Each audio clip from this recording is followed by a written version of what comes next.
जिंदाबाद, सरपंच संघ जिंदाबाद, सचिव संघ जिंदाबाद, सचिव संघ जिंदाबाद। डॉक्टर भीमराव अंबेडकर जयंती, भीमराव अंबेडकर जयंती की सचिव संघ जिंदाबाद, सरपंच संघ जिंदाबाद, सचिव संघ। शासकीयकरण करने की मांग को लेकर पूरे प्रदेश के पंचायत सचिव हड़ताल पर बैठे हैं। सचिवों को सिर्फ एक सूत्रीय मांग की 2 वर्ष की परिवीक्षा अवधि के पश्चात उन्हें शासकीयकरण किए जाए। उनकी मांग को लेकर विगत 16 मार्च से पंचायत सचिवों द्वारा हड़ताल पर बैठे हैं।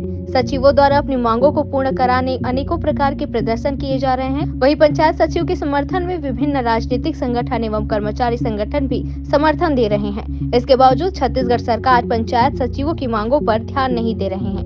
वहीं पंचायत सचिव की हड़ताल अब भी जारी है और आज 14 अप्रैल को हड़ताल की 30वें दिन हड़ताल पर बैठे पंचायत सचिवों को क्षेत्र के सरपंच संघ का समर्थन मिला। सभी सरपंचों के द्वारा फरसगांव हड़ताल स्थल पर पहुंचकर सचिवों को समर्थन दिया गया।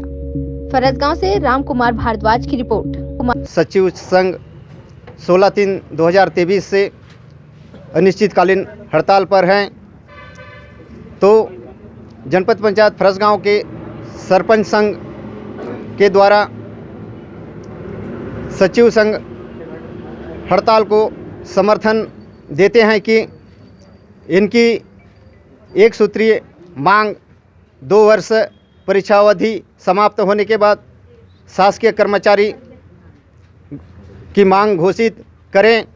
और मैं इस मंच के माध्यम से हमारे श्रीमान भूपेश सरकार को अवगत कराना चाहता हूं कि इनकी जो मांग है वो जल्दी से जल्द पूरा करें, क्योंकि ग्राम पंचायत स्तर में ग्रामीण आम जनताओं की समस्या बहुत कठिनाई का सामना करना पड़ रहा है, क्योंकि जन्म प्रमाण पत्र, मृत्यु प्रमाण पत्र, पेंशन और मजदूरी भुगतान आदि काम रुका हुआ है।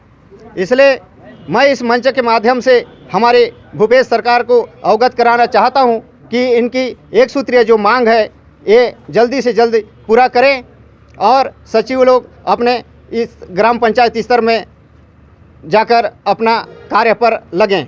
और आज 14/4/2023 भीमराव अंबेडकर जयंती के उपलक्ष्य में सरपंच संघ की ओर से बोलना चाहता हूं कि इनकी मांगों को जल्दी से जल्द पूरा करें। और जो आज से ग्राम सभा चालू हो रहा है, इसलिए सरपंच संघ इसका फुल जोर विरोध कर रहा है, क्योंकि सरपंच और सचिव एक गाड़ी के 2 पहिया होते हैं। इसलिए सचिव के बिना ग्राम सभा होना मुश्किल है। इसलिए सचिवों का मांग जल्दी से जल्द पूरा करें, तब फिर ग्राम सभा करवाएंगे।